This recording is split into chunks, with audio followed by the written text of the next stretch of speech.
दुर्योधन जैसे महाबली की सेना को पराजित करने के बाद महाभारत का विजेता बन गया, तो उसे लगने लगा कि ये तो उसका निजी पराक्रम है, उसके बाणों में बल है, पुरुषार्थ है।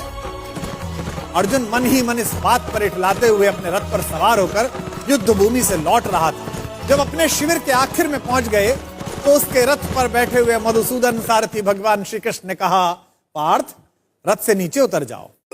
उसने श्री कृष्ण से कहा कि माधव, आप सारथी, आप उतर जाइए, मैं भी उतर जाऊंगा। श्री कृष्ण ने कहा, नहीं मित्र, तुमसे कह रहा हूं, तुम पहले नीचे उतर जाओ।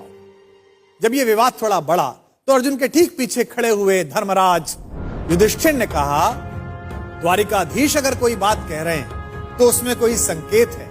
अर्जुन को कुछ समझ तो आया नहीं। भ्रकुटी पर ताव देकर थोड़े अनमने भाव से अर्जुन रथ से नीचे उतर गया। अर्जुन के नीचे उतरने के बाद सब लोग जाने लगे तो कृष्ण जैसे ही रथ के नीचे उतरे, रथ में एक भयंकर विस्फोट हुआ और रथ छोटे छोटे टुकड़ों में बट गया। विजय का सिंहासन सामने देख रहा था जो अर्जुन, जिसके सिर पर विजय का ताज था, उस अर्जुन ने पलट कर देखा तो माधव मुस्कुरा रहे थे और रथ जल रहा था।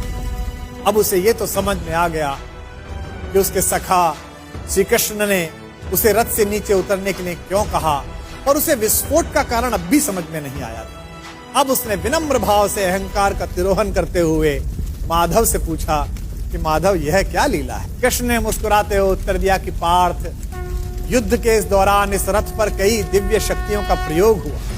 तुम पर जिन घातक अस्त्रों का प्रयोग हुआ उसका बचा हुआ असर भी इस रथ पर था जिस पर हम सवार थे, लेकिन वे सारे अस्त्र शस्त्र और वे घातक शक्तियां केवल इस कारण से काम नहीं कर रही थी कि मैं वहां उपस्थित था। अगर आज मैं इस रथ से तुमसे पहले उतर जाता अर्जुन, तो इस युद्ध को जीतने के बाद भी तुम जीवित ना हो।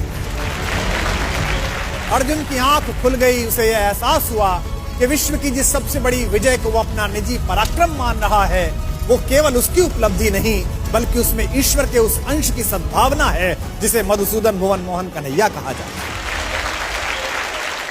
ये कथा ये बताती है कि सिद्धियों के मद में खुद को इतना शक्तिशाली मत समझो कि जिन्होंने हमें सिद्धियां दी हैं उन्हीं को आप आंखें दिखाने लगो। याद रखिएगा, आपकी प्रत्येक सफलता के पीछे कृष्ण जैसे ऐसे असंख्य लोग हैं जिनकी चुपचाप और अदृश्य शुभकामनाओं के कारण आप इस विजय रथ पर सवार हुए हैं। जब भी आपको यह लगने लगे कि आपने ये ऐतिहासिक उपलब्धि स्वयं की बुद्धि शक्ति के कारण पाली है, तो बस उन लोगों के बारे में सोचिए जिनके सहयोग के बिना आपकी यात्रा इतनी आसान न होती।